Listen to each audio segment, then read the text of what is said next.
Cécile Duflot est en campagne, il y a la campagne présidentielle, donc elle présente la candidate Joly. Donc c'était un déjeuner de presse qui avait lieu avant-hier.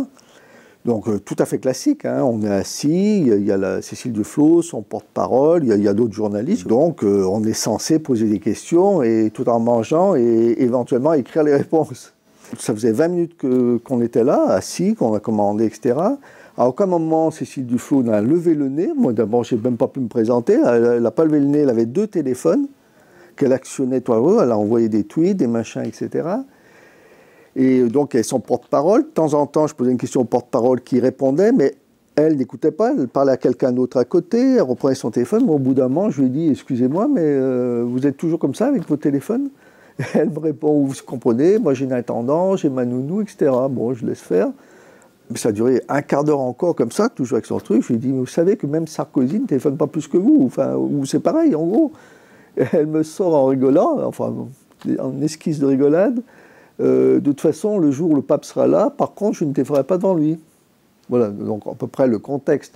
Bon, moi, au bout d'une demi-heure, j'ai estimé que je ne savais pas ce que je faisais là, tout bêtement, hein, puisque je ne suis pas venu pour mon plaisir, c'est pour faire mon travail. Donc j'ai décidé de partir. Je me suis levé, je lui ai dit que je la trouvais mal polie, qu'elle avait beaucoup de choses à apprendre, notamment dans la politesse. C'est-à-dire qu'elle m'a rétorqué, je n'ai rien à apprendre à un journaliste d'extrême droite. Et là, au moins, je n'étais pas venu pour rien, parce que j'ai eu une information, je ne savais pas, moi, j'étais d'extrême droite. Toujours est-il donc retour au bercail, c'est-à-dire au siège du journal. Moi, je ne pouvais pas traiter mon article comme j'aurais dû le traiter, effectivement, c'est-à-dire de façon très journalistique. J'ai décidé de lui faire une sorte de réponse du berger à la bergère, si j'ose dire. Donc, effectivement, j'ai fait un texte plutôt un peu remonté, disons, un texte polémique.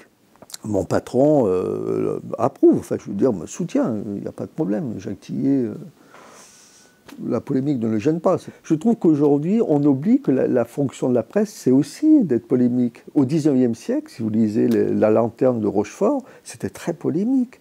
Les journalistes sur la XIIIe République, c'était d'abord des grandes plumes, très souvent, et très, très, très polémiques. Et on est arrivé aujourd'hui à une sorte de fadeur journalistique, moi je trouve. Mais on l'accepte de la télévision, on l'accepte des humoristes, on l'accepte pas des journalistes qui devraient être, je répète, dans la fadeur. Pourquoi? Aujourd'hui, les seuls éditorialistes de France, ce sont les guignols de l'info. C'est pas normal. Moi, l'autre jour, il y a un lecteur qui me dit, vous êtes journaliste, vous n'avez pas le droit de prendre parti. Il a vu ça où, le lecteur? Moi, je lui ai écrit, j'avais fait un billet. Il n'y a aucun article dans la charte des journalistes qui disent qu'on doit être objectif. Parce que tout journaliste est subjectif. On peut le démontrer par A plus B, ça. Je ne crains pas la polémique, je trouve que puis, il faut faire rire le lecteur aussi un peu, il faut s'amuser soi-même aussi. Moi, j'ai horreur d'écrire en m'ennuyant dans ce que j'écris.